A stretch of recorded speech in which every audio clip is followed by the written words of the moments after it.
Kalau dalam bab dosa, dosa besar misalnya, akbarul kabair ba'dal isyrak billah adalah qatlul mu'min. Jadi dosa terbesar setelah isyrak billah adalah qatlul mu'min. Membunuh orang mukmin. Lalu pertanyaannya adalah kita hidup di negara Indonesia yang penjahatnya ya mukmin atau muslim, yang kadang premannya juga mukmin juga muslim. Lalu kalau kita membela diri, duel gitu dengan penjahat, lalu kita akhirnya membunuh si penjahat tadi, apakah masuk ayat wa may yaqtul mu'minam muta'ammidan karena dia orang mukmin? Jawabannya adalah Assalamualaikum warahmatullahi wabarakatuh. Nahmaduka ya ghafuru ya syakur wa humma salli wa sallim ala sayyidina Muhammadin wa ala alihi wa sahbihi asma'in amma ba'du. Yang kita hormati bersama, kita cintai bersama Kiai Haji Agus Abdul Ghafur Maimun Zubair wa ahli baiti, semua guru-guru pengurus Al-Anwar 3 yang kami hormati. Saya banyak sekali baca literatur tentang sejarah Sayyidina Umar, tapi tidak pernah sefaham malam ini. Karena visualisasinya luar biasa. Saya hanya kecewa dengan Abu Jahal. Karena sopan tadi.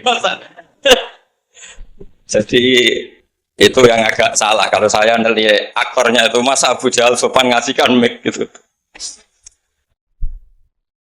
Jadi saya baru ini benar-benar memahami tentang tarikh Umar.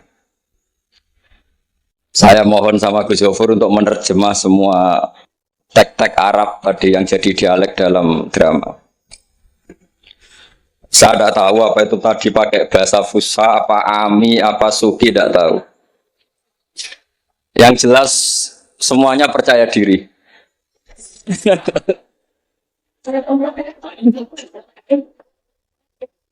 Saya itu masih ingat cerita guru saya ketika masih sekolah, masih kecil.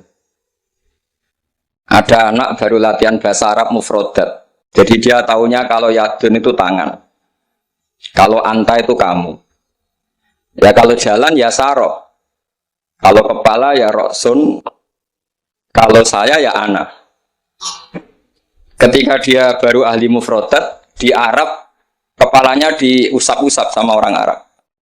Kata si santri tadi, ya Syekh, yadun anta, saro-saro. Si anak katanya. Ya artinya sama.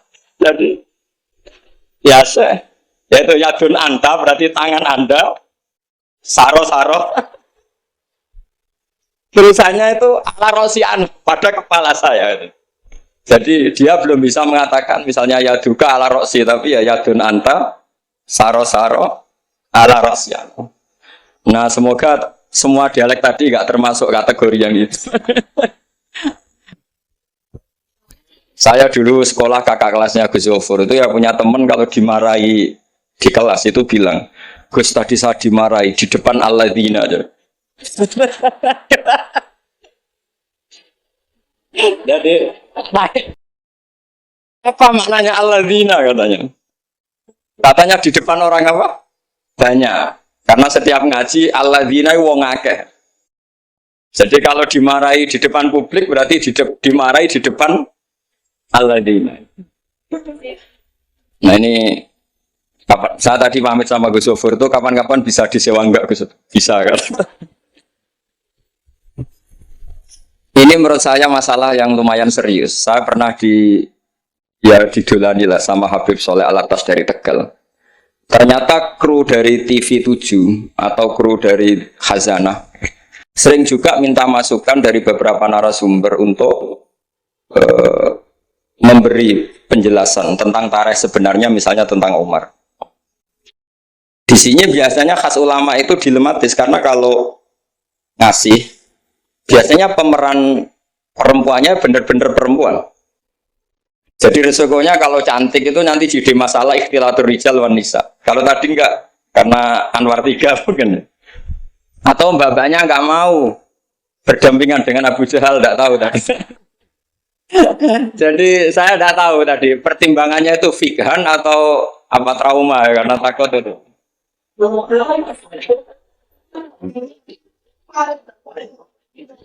Para adik-adik santri yang saya cintai, saya bersyukur sekali karena saya biasanya nggak pernah mengacara mau itu hasanah ini mutor ya, karena yang merintahkan guru kita yaitu Kiai Agus Abdul Ghafur. Begini, saya punya usul pada anak-anak.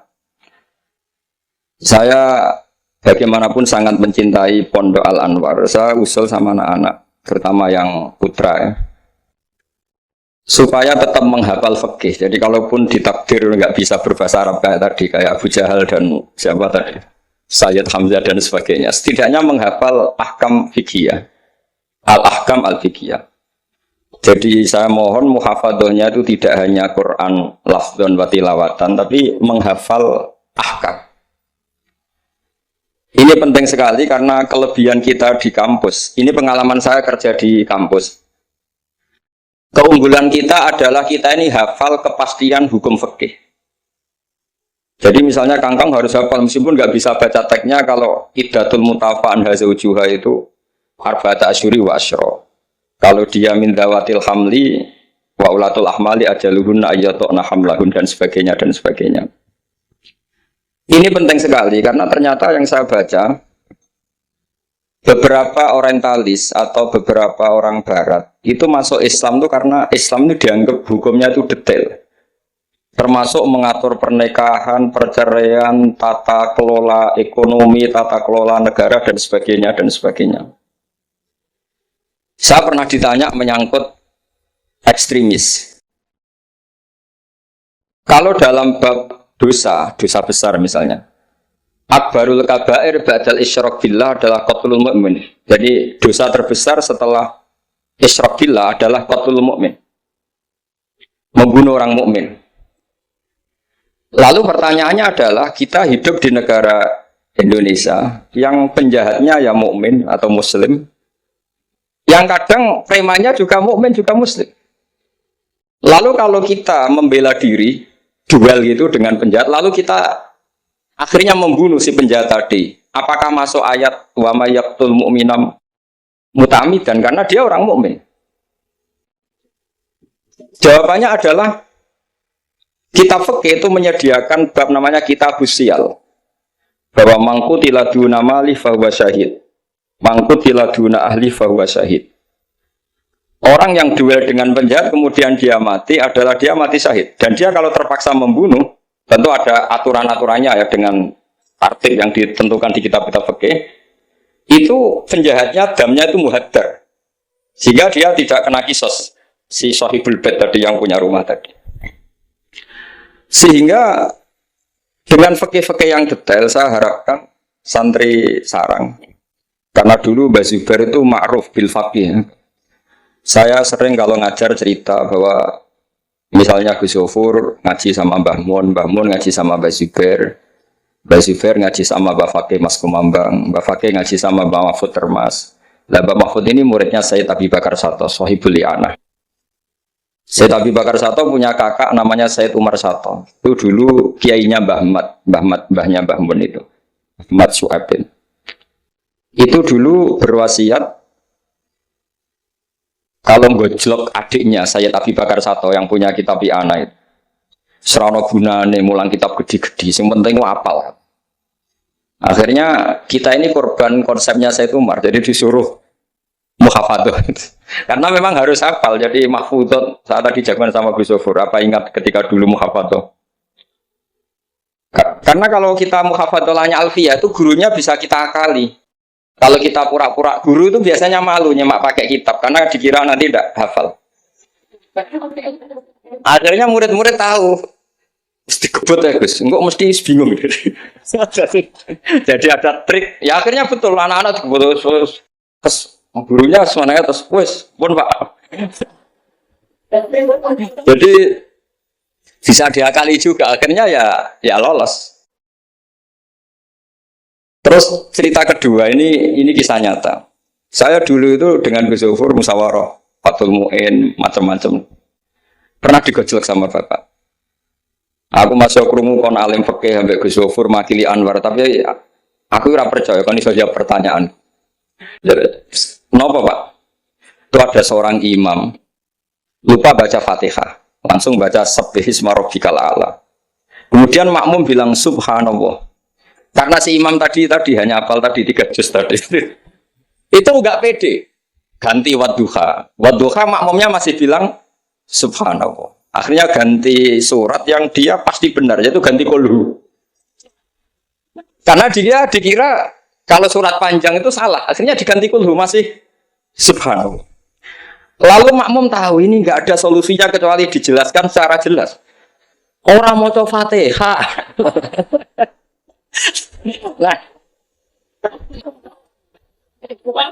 Nah itu fikih kita. Makanya saya berharap nanti Gus Zufur juga ngarang fikih yang seperti ini.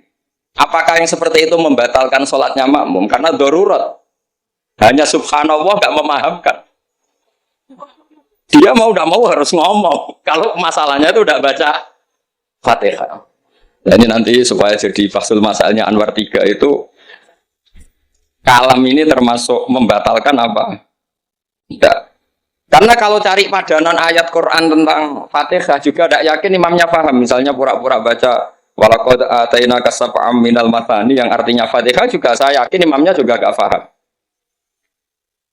Jadi ini ada masail-masail fikih yang setelah ditanyakan memang fikih dulu itu tidak memuat.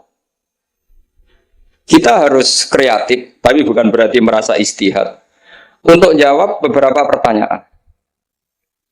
Terus cerita keempat, ini tentang guyonan-guyonan ilmiah. Dulu itu kata Mbah Mun itu sering cerita, dan ini etika modern ya. Kebetulan norma modern dalam dunia akademik seperti ini, yaitu skeptisme. Jadi orang itu harus agak ragu kalau dengan pendapatnya. Ada seorang alim itu yakin kalau orang naik bulan itu tidak mungkin, karena dia percaya dengan teks Al-Qamar itu bisa Robiah. Tapi kata muridnya, itu Kiai Kudus semuanya, dua-duanya Kiai Kudus itu Kiai terkenal semua. Kalau menurut muridnya pokoknya mungkin ya. Orang mungkin terus dia cerita qala Rasulullah gini, panjang lebar. Itu bantah-bantahan itu sampai 3 jam, sampai mendekati fajar. Setelah mendekati fajar kata gurunya, pokoknya cara aku gak mungkin. Terus muridnya bilang, alhamdulillah, ya ampun mboten napa-napa. Gurunya janggal. Kenapa kamu sekarang taslim padahal mulai tadi kamu terus bantah saya? Karena guru saya sudah bilang menurut saya. Itu haknya guru kalau bilang menurut saya. Tadi Anda bilang Pak Guru bilang qala Rasulullah. Itu Rasulullah itu milik kita semua. Jangan-jangan tafsir guru salah. Makanya saya bantah terus. Jadi itu unik. Tapi kalau sudah menurut saya ya sudah itu menurut guru. Kalau tapi bilang kalau qala Rasulullah gini-gini bisa saja guru salah dalam menafsirkan qala Rasul. Ini penting sekali dalam ulumul Quran. Saya yakin Gus Zufur lebih tahu. Misalnya begini. Saya sering kali digugat oleh para saintis. Pak Bahak, dalam proses embriologi itu tidak ada min alakir segumpal darah. Yang ada dalam embriologi itu, alak itu ya semacam zigot yang nempel di dinding rahim. Kemudian itu yang nanti jadi janin. Kalau segumpal darah ya orang keguguran. Nah, terus saya tanya, apa ada di Quran itu segumpal darah? Kata dia ada min alakin. Saya bilang, saya ini hafal Quran, tidak ada kata segumpal darah. Kalau min alakin ada kata saya gitu. Terus, tapi kata kiai itu begitu apa? Ya tapi tetap Qurannya itu min alakin, bukan segumpal darah. Yang ada segumpal darah itu terjemahannya, bukan Qurannya kata saya gitu. Ini penting saya utarakan. Nanti kalau terbukti secara sains bahwa nggak ada proses embriologi itu segumpal darah, itu yang salah bukan Qurannya, tapi kita yang mengartikan bahwa alakin itu segumpal darah. Sehingga kalau kamu mengartikan alakin segumpal darah, kamu harus bilang ini menurut saya, bukan menurut Allah dan Rasul. Nanti kalau kamu bilang segumpal darah menurut Allah dan Rasul, berarti kalau penelitiannya salah, yang salah Allah dan Rasul. Nah, meskipun tentu sesuai ilmu balaghah bisa saja min alakin benar-benar maknanya segumpal darah, hanya untuk litahjin atau untuk litakbeh supaya manusia tidak sombong, diceritakan dia diciptakan sejenis segumpal apa? Darah, bukan harus materinya dari segumpal darah tapi sejenis itu. Ya untuk supaya manusia tidak sombong. Bisa saja kalau secara balaghah demikian. Ini kembali ke Umar tadi saya ketika melihat drama Umar tuh Sayyidina Umar itu berkali-kali punya pendapat. Karena beliau tuh sering solid, sering akurat sampai penggemar beliau mengintikan hadza maro'a Allah wa ro'a Umar. Hadza maro'a Allah wa ro'a Umar. Ini pendapat Allah dan pendapat Umar. Sampai Sayyidina Umar marah besar, la taqulu hadza hukmu wa ro'a hukmu Umar, walakin qulu hadza hukmu Umar. In kana sawaban fa min Allah wa in kana khata'an fa min Umar. Kamu jangan mengatakan kalau ini pendapat Allah, tapi katakan pendapat Umar. Jadi kalau benar ya min Allah, kalau salah dari apa? Umar. Tapi sekarang banyak beberapa organisasi ekstrim yang semuanya itu di atas namakan Allah. Mungkin Gus Zofur lebih tahu, lebih ngalami. Orang itu kalau benci seseorang yang kelas nasional, itu sudah dihujat, dimaki-maki. Kita yang menemani mereka itu juga dihujat. Wong fasik, wong keliru kok dikancani. Karena pikiran fikihnya adalah kita harus tafrik bainal haqqi wa bainal batil. Harus jelas ada demarkasi mana hak, mana apa? Batil. Itu fikih yang sementara kita pelajari. Sehingga mungkin orang enggak apa ya istilahnya akan menyalahkan lah. Saat kita bertemanan dengan orang yang macam-macam di Jakarta, apalagi orang liberal macam-macam. Tapi kalau sampean ngaji lagi di atas itu, misalnya belajar ilmu tasawuf, kita diajarkan, kalau kamu berteman sama orang dolim, ma tadri madza yuhtamu bih. Orang dolim itu kamu pun tidak tahu madza yuhtamu bih. Jangan-jangan dia yuhtamu bi husnil khotimah. Kamu juga nggak pernah tahu madza tuhtam. Apa kamu nanti tuhtam bi husnil khotimah apa suil khotimah. Sehingga orang-orang tasawuf itu melihat orang dolim ya tetap hormat. Karena tidak tahu nanti akibatnya jangan-jangan dia husnul khotimah. Kita yang suul khotimah. Ini penting bagi anak-anak Anwar 3, murid-murid Gus Zofur, sehingga orang-orang alim itu harus kamu beri ruang, meskipun secara zahir berteman orang-orang yang macam-macam. Karena itu ada ilmunya. Kita tidak ngambil sikap itu ada ilmunya. Makanya di kitab Bidayatul Hidayah, beberapa kitab tasawuf diterangkan, kalau kamu melihat orang fasik, jangan-jangan yuhtamu bi husnil khotimah. Kamu ndak. Kita ingat cerita Wahsy. Wahsy itu orang yang dilaknati Rasulullah karena qatilu Hamzah. Ketika Nabi aksara min la'nil kuffar, malah nazala qaulu ta'ala laisa laka minal amri apa? Syai'un aw yatuba alaihi. Dalam surat Ahzab ketika Allah mensifati orang munafik, itu masih ada kata wa yu'adzibal munafiqina insya'a. Masih ada kata aw yatuba alaihi.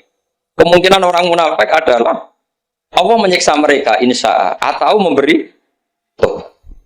Sehingga banyak ulama, terutama guru kita Syekhina Kiai Maimun Zubair, itu berteman orang macam-macam nggak masalah.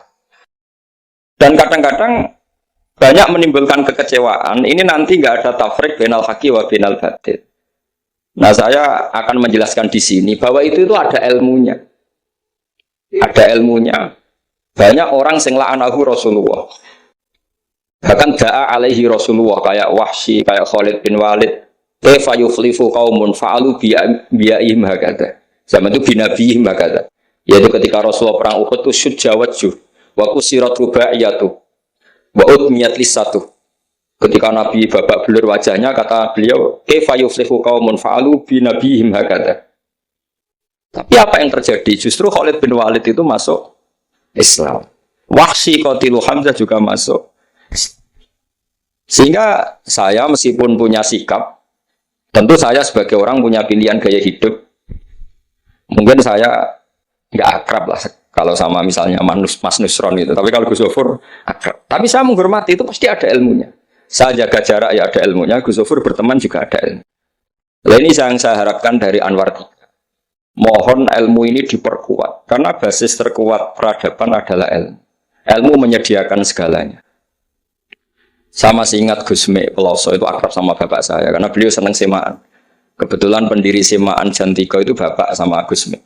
Jamiah anti koler dulu awalnya. Selama lama diganti Mantap, terus di era putra-putranya diganti Zikrul Ghafilin. Itu kalau jagungan sama bapak itu beliau bilang intinya begini.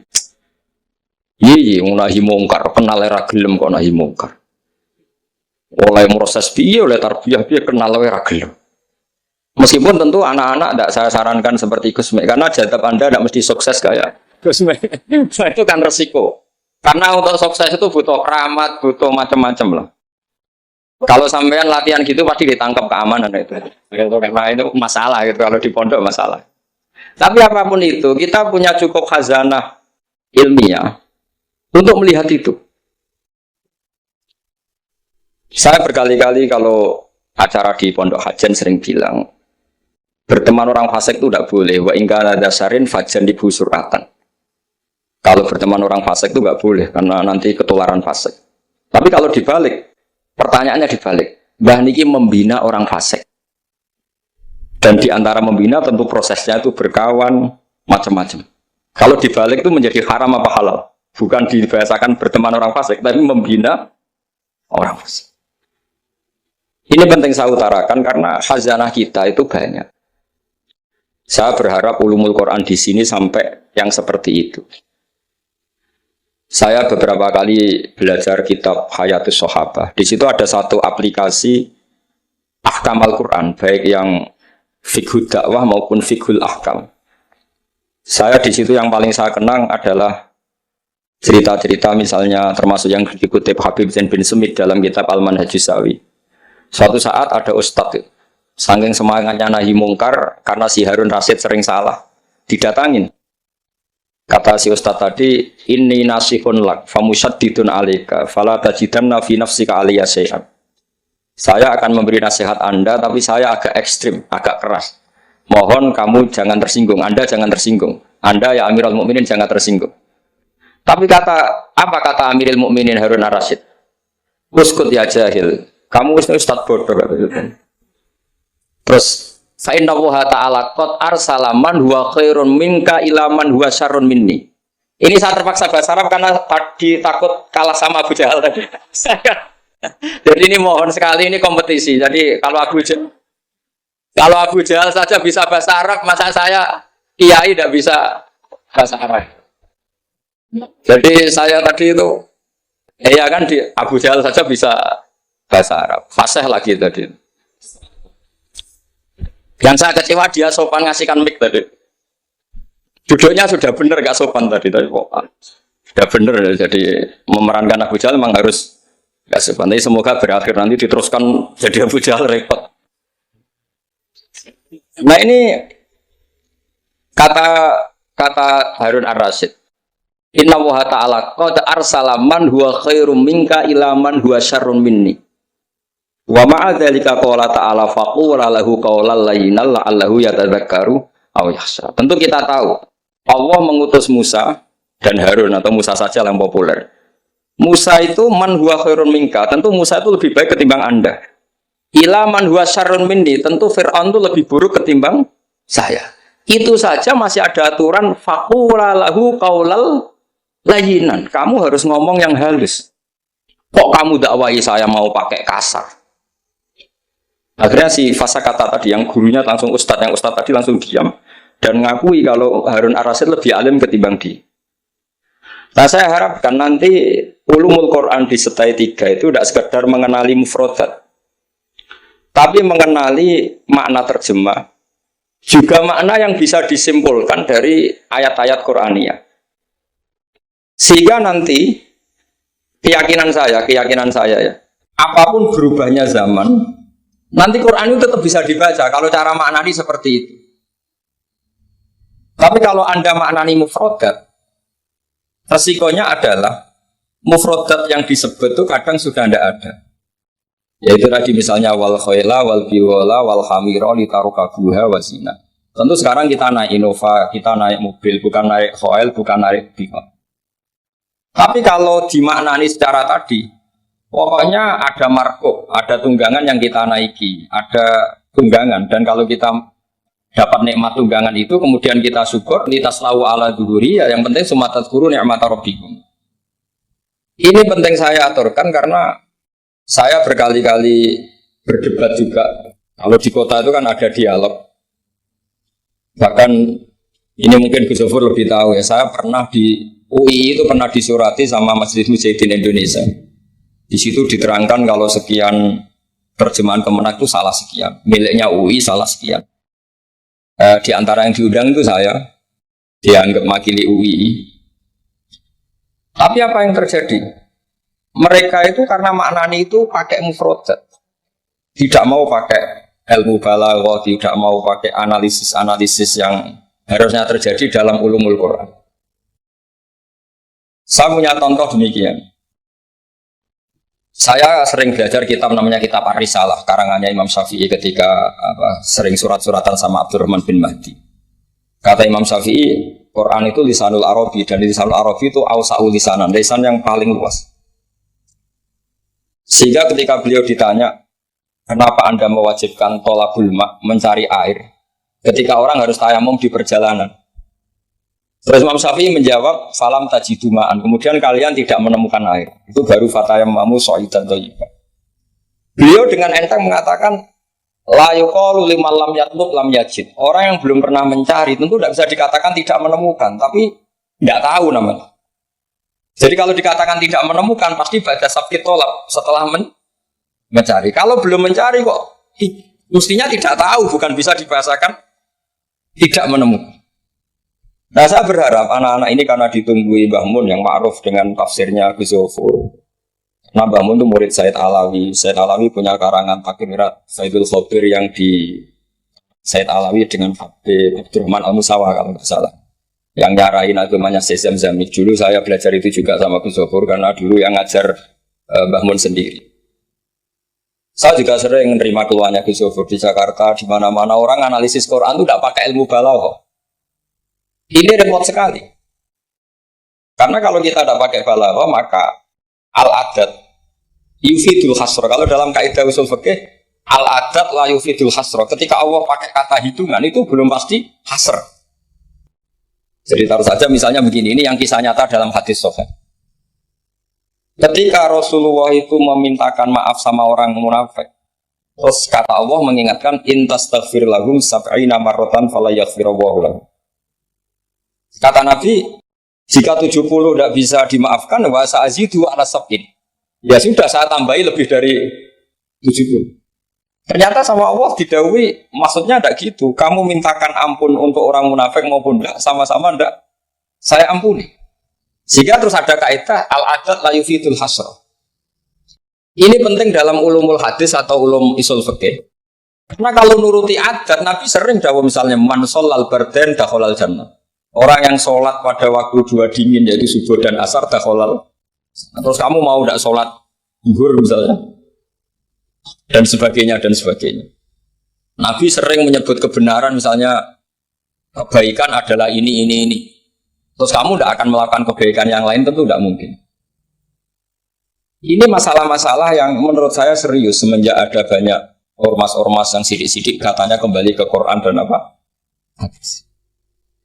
Tapi kalau guyonannya orang-orang pesantren, ya kamu saja yang kembali. Karena keluar Anda terlalu jauh. Kalau kita tidak perlu kembali, wong sudah di dalam katanya. Yang keluyuran kemana-mana kan kamu. Kalau kita tidak pernah kemana-mana, jadi ngapain kita yang kembali? Anda saja yang apa? Kembali. Jadi ini penting ya, penting sekali. Karena pengalaman saya di Jogja, pengalaman saya di Jakarta ketemu orang macam-macam itu, memang pernah ya di Jakarta pernah ada satu acara. Ya acara seperti ini. Itu yang datang seorang kiai yang ya biasa pakai sarung, ada yang pakai celana. Itu pas mulai pegang mic ada separuh hadirin keluar. Alasannya gampang. Belum enggak pakai sunah rasul. Karena kiainya enggak cingkrang. Itu sudah keluar separuh. Ketika saya ditanya, Pak, kenapa Anda masih mendengarkan mereka? Mereka tidak ikuti sunnah Rasul, mereka tidak cingkrang. Kata saya gini, Rasulullah itu hafal Quran. Dan saya kebetulan saya hafal, jadi saya sudah mengikuti sunnah Rasul. Jadi kalau Anda ingin sunnah Rasul kayak saya harus hafal Quran. Kalau motong celana itu gampang. Kalau motong celana itu gampang. Itu kan murah sekali dan mudah. Itu mikir dia, ternyata mereka bilang sunnah Rasul itu hanya jenggot, cingkrang, Wayang biar ada tambahnya itu. itu Lah ini saya tantang anak-anak Anwar 3 supaya ngikuti sunnah Rasul yang keren, yang tantangannya berat, yaitu hafal berapa Gus tadi 3 juz itu.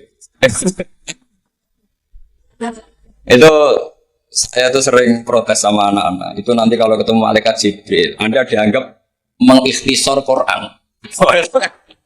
Masa Quran 30 juz jadi 3 juz. Itu kan kayak kitab Mukhtasar Jiddan dari kitab besar terus diringkes.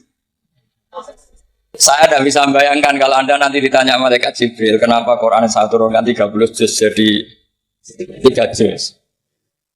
Ya tapi karena ya itu tadi, karena saya yakin Gus Zofur orang alim itu tadi kaidahnya itu malah hidrokukulu, la hidrokukulu. Kalau nggak bisa semua jangan sama sekali. Ini sekedar pengalaman untuk anak-anak. Kalau di pondok Quran itu sampai deres kulhu itu buatan berani. Karena dikira kayak sudah sampai 30 juz. Memang pondok Quran itu unik. Anak-anak itu bisa lanya 2 juz 12, juz 13. Tapi juz amma itu tidak hafal. Karena ketika menghafalkan itu tidak kober ngapalkan yang juz amma. Memang hafal betul juz 7, juz 8. Tapi juz amma kadang nggak bisa. Wadduha kadang nggak bisa. Imam Mitraweh kadang nggak bisa. Dia karena dia besar kober karena ngapalkan Quran itu kan berat. Pernah suatu saat saya itu tahlil jejer santrinya bapak. Dia tahlil kulhu. Ojo tahlil kulhu. Itu juz 30, koyo apal 30 aja gitu. Jadi untuk baca kulhu itu memang harus urut setelah melewati juz 1, juz 2 sampai juz 3. Sampai seperti itu. Gayanya maca kulhu kayak wis apal juz 30. Sehingga di pondok Quran tuh enggak ada yang berani terus juz 30 karena kesannya kan sudah. Iya, jadi itu tradisi yang mungkin iya, mungkin beda itu. Saya sendiri juga gak seneng kalau ada santri kok terus juz 30 itu kok melete itu kok sudah. Nah ternyata di sini saya ketemu santri-santri yang jurus juz 30 terus ini. Wah ini menurut saya ini agak masalah dalam tradisi saya ya, terhadap tradisi kami. Jadi ya itu tadi karena cara pandangnya beda. Jadi cara pandangnya beda. Tapi saya berkeyakinan. Memang saya sering ketemu Gus Iit, adiknya Gus Zofur itu. Beliau sering cerita ke saya, Gus kalau bisa nanti sarang itu semacam kayak Islamic Center.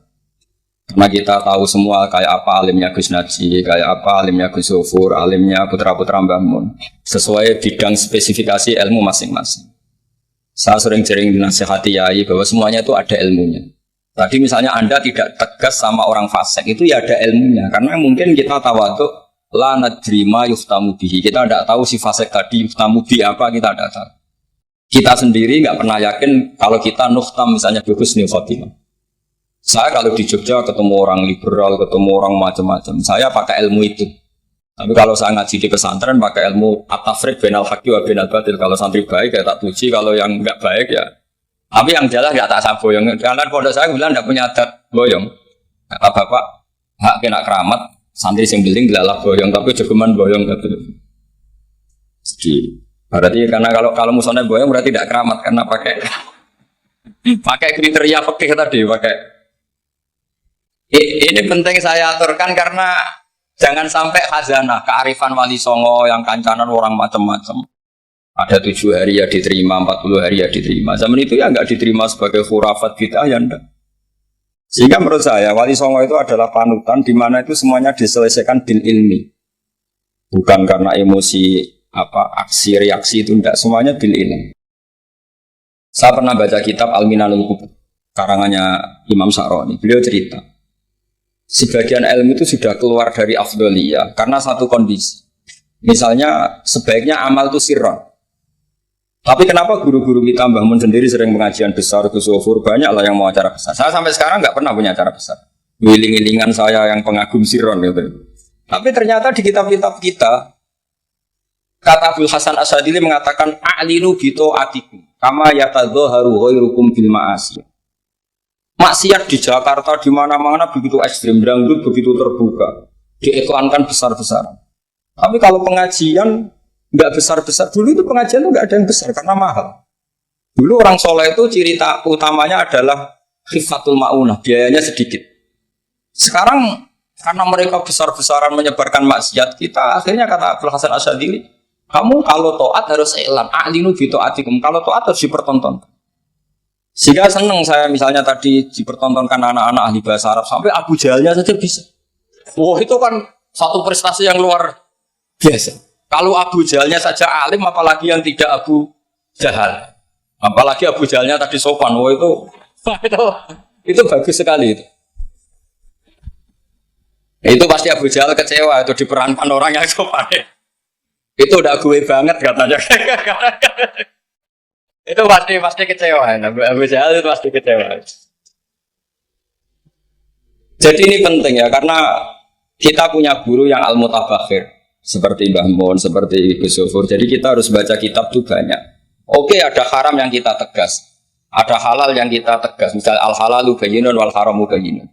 Tapi selalu ada masalah yang wa bainahuma umurun mustabihatun. Ada sesuatu yang memang dari awalnya enggak jelas. Kalau sesuatu itu enggak jelas, kita harus bersikap enggak jelas. Jangan sesuatunya enggak jelas, kita sikapnya jelas. Ini penting kolaborasikan karena sekarang tuh orang banyak yang ekstrim dengan dalih ilmu. Kadang dengan dalih qala Allah Ta'ala, qala Rasulullah. Itu pesannya Sayyidina Umar. Kalau bisa jangan. Karena makna yang tasreh, makna yang eksplisit, makna yang sorry seperti itu, jangan-jangan subjektivitas Anda. Seperti tadi si Ustadz tadi, ketika dia tegas, dia seakan-akan bahwa mandat Tuhan, kalau saya harus kulil haqqa walau kana murron, misalnya seperti itu. Tapi setelah diingatkan Harun ar-Rasyid, bahwa Musa yang termasuk Afdalul Khalqi tentu, termasuk orang-orang pilihan, ternyata masih disuruh sopan hanya kepada siapa? Fir'aun, yang jelas toh. Ini pelajaran bagi kita, makanya saya ketika datang di acara Mbak Najwa itu, mungkin yang saya agak beda, itu kalau Pak Quraisy Shihab kata Mbak Najwa itu kan kalau cerita nulis buku katanya kami, karena takut kalau bilang saya tidak mewakili guru-gurunya, tidak mewakili ulama-ulama dulu. Tapi kalau anak-anak Anwar 3, tidak harus seperti itu, boleh tidak apa-apa kata saya. Jagani nak salah itu, sing salah sampai antok. Itu kalau musonef ngarang kitab bilang kami, itu Gus Zufur ke bawah nanti. Jadi saya itu dalam konteks itu tidak sependapat. Karena resikonya tinggi sekali. Misalnya ngarang bahasa Arab bilang kami jumlah tadi yadun anta, saro-saro ala rosi anak, gitu kan. Itu fatal sekali. Terus ini yang terakhir, karena saya tabarruk sama para sahabat. Ketika tahun kedua, tadi Gus Zufur menyinggung perang Badar. Ketika tahun kedua, itu baru kedua dari Hijriah, itu para sahabat itu sudah banyak yang hafal Quran. Dan faham, padahal baru tahun kedua. Yaitu yang bawa itu Mus'ab bin Umair. Itu ketika Rasulullah mau perang Badar dan istasyarah, meminta musyawarah sama orang-orang Ansor, istasyarah Ansor. Karena orang Ansor itu hanya punya kompensasi, jika engkau ya Rasulullah ke Madinah, Yasrib dulu, maka kita akan melindungi engkau sebagaimana kita melindungi nisa'ana wa abna'ana. Tapi masalahnya perang Badar itu Rasulullah harus keluar dari Madinah. Rasulullah sehingga khawatir jangan-jangan orang Ansor tidak berkomitmen dengan perjanjian itu, karena itu di luar apa? Perjanjian, karena sudah keluar dari Madinah. Ketika istasyarul Ansor, apa kata itu? Miqdad bin Aswad, ada yang nulis Miqdad bin Amr. Karena bapaknya namanya Amr, cuma dia masyhur disebut Miqdad bin Aswad. Ada rawi yang mengatakan itu Sa'd bin Mu'adz, tapi yang jelas itu Miqdad bin Aswad. Ini ingat ya, tahun kedua dari Hijriah. Apa kata Miqdad? La naqulu laka kama qalat Banu Israil fadhhab anta wa rabbuka faqatila inna hahuna qa'idun. Walakin idhhab anta wa rabbuka faqatila inna ma'akuma muqatilun. Ya Rasulullah, kamu jangan khawatir kalau kita ini pecundang kayak orang Bani Israel. Orang Bani Israel itu kurang ajar sekali. Mereka yakin kalau Musa itu orang hebat. Dan tentu Allah adalah zat yang super. Ala kulli syai'in. Kalau Allah itu superior, kemudian kamu kenapa susah-susah ngajak kita? Buat jenengan sama Allah datang lawan Jababiro, tak tunggu beritanya. Itu kadang-kadang santri sekarang ya kayak Bani Israel. Itu kalau ngerti kiainya keramat, misalnya Gus Zofur lari seminar keramat, terus kiai gue juga serau usah diaturi. Jadi kadang keyakinan itu ya salah. Seperti tadi, Nabi Muhammad itu para pangeran, perang rasa dibantu, kan bisa melibatkan Jibril, Israel kan selesai. Itu bisa fatal kalau seperti itu. Banyak loh, kiai-kiai keramat kalau gitu, karena santrinya terlalu kultus keramat, terus santrinya orang mikir kiai ini. Ini buatan nyindir, fakta gitu, terus biasa mawon. Dan terus menurut saya itu tradisi yang salah. Kalau di Sidogiri itu santri yang paling miskin pun itu misalnya akhir sana, tapi nggak perlu ditiru. Itu orangnya ikhlas nggak perlu ditiru. Itu misalnya santri satu sih urunan 10.000-an, 20.000-an diaturkan gurunya. Karena adat Madura itu panen jagung ya gurunya punya hak, panen apa saja ya gurunya. Itu tidak nunggu kaya. Kalau adat sana kan tidak nunggu jadi alumni, jadi kaya baru ingat kiainya. Itu kalau tepan kiainya sudah meninggal kan terus repot gitu. Itu kata orang tadi siapa itu Mikdad bin Aswad. La naqulu laka kama qalat Banu Israil. Fadhhab anta wa rabbuka faqatila inna hauna qa'idun. Walakin idhab anta wa rabbuka faqatila inna ma'akum muqatil. Tapi silahkan ya Rasulullah, engkau berangkat. Kita akan mengikuti engkau ikut perang. Artinya apa? Mereka bisa memahami Quran, meskipun itu kisah tentang Bani Israel. Mereka tahu sindiran Quran, mental yang benar kayak apa, yang salah kayak apa. Dan itu yang ditiru kitab Fathul Mu'in. Misalnya kitab Fathul Mu'in menulis begini. Misalnya ya, waktu sannu misalnya, as-sholat binasatin. Atau wa yusannu nasatun di sholatin. Disunatkan kalau mau sholat itu sumringah, kelihatan happy, kelihatan senang. Wa yusannu nasatun di sholatin. Terus di penjelasannya sederhana. Fa inna Allaha ta'ala dzamma li tarikihi wa qala wa idza qamu ila sholati qamu kusal. Kalau mau sholat itu harus kelihatan sumringah, happy, kelihatan senang, isyik, bronto mau sholat, mau ketemu Allah munajat. Karena Allah itu mengkritik orang yang meninggalkan nasyat. Yaitu kalau mau sholat aras-arasan. Terus beliau menyitir wa idza qamu ila sholati qamu kusal. Sehingga ketika kita baca tentang orang munafik, bukan berarti terus orang munafik di sana, kita di sini. Seakan-akan kita terbebas dari sifat orang apa? Itu bukan da'bu ulama'ina, bukan ahwal ulama'ina. Ahwal ulama kita ketika baca Quran adalah otomatis kita memahami. Dan memahaminya itu bisa mafhum yang luar biasa kayak tadi. Kayak yang saya ceritakan tadi Harun Ar-Rasyid, kayak siapa tadi Mikdad bin Aswad, dan kayak tadi Fathul Mu'in misalnya. Sama dengan model-model karangan Imam Ghazali. Imam Ghazali kalau ngarang kitab itu sebenarnya sederhana. Setelah kita teliti itu semuanya ya sederhana sekali. Artinya ayat yang dikutip itu sering kita baca. Tapi beliau secara indah, secara menakjubkan, itu bisa ngambil kesimpulan yang luar biasa. Saya punya kitab Mufrodat yang dikarang oleh beberapa ulama. Dan beliau cerita tentang kehebatan Sayyidina Ali dalam menafsirkan Quran. Kata Sayyidina Ali, saya tidak bisa membayangkan dahsyatnya angin ketika mengobrak-ngabrik kaum Mu'ad. Karena anginnya angin balilo, ini gak terkendali. Ya, karena Allah punya tradisi begini, kata Sayyidina Ali.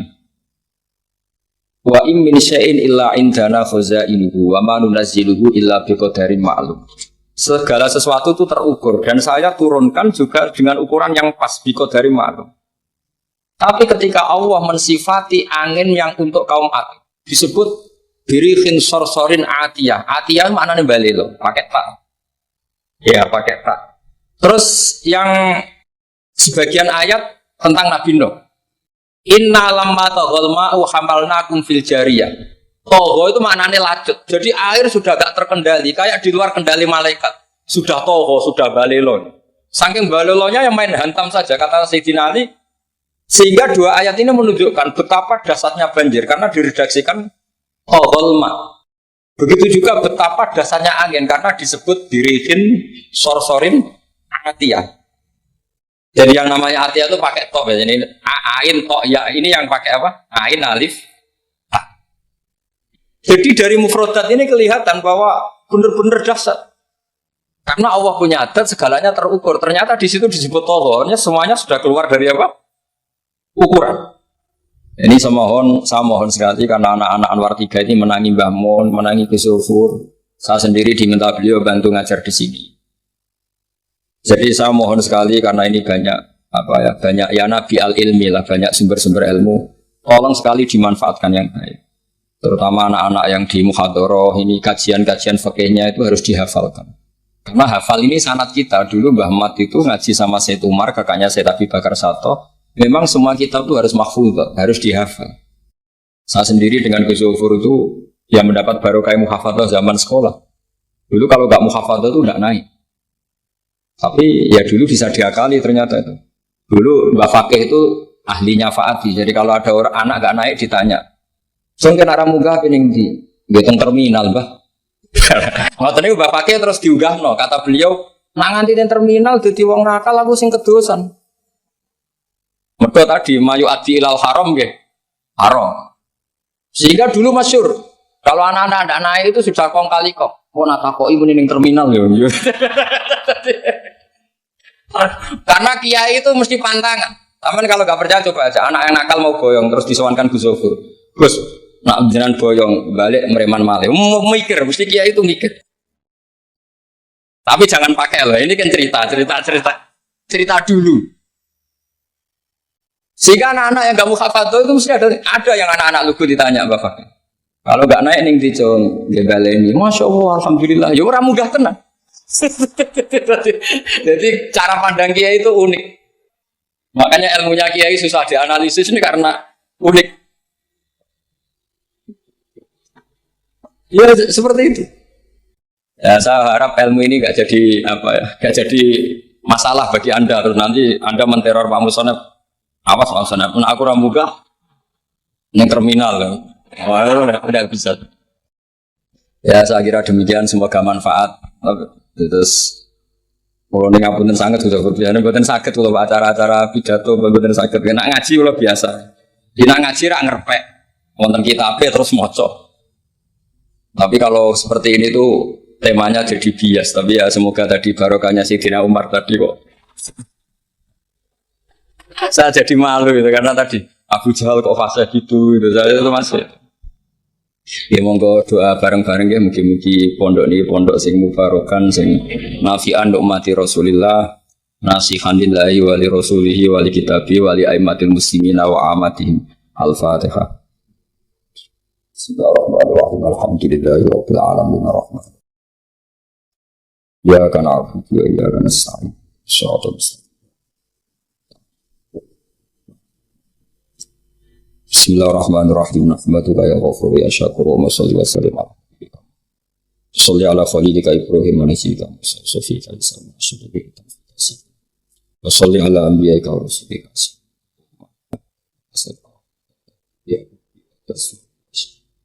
Ya Allah tarud bihal fitnah wa tarud bihal fitnah wa tarud bihal fitnah